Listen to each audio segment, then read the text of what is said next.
बसे बाबा साहब सबके परनवा में बसे।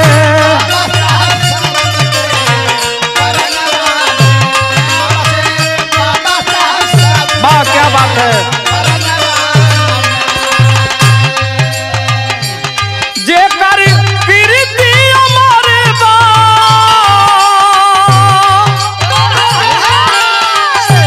जेकर कीर्ति हमारे बाप जहनवा में हो बसे बाबा साहब सबके परनवा में। बाबा क्या बात है।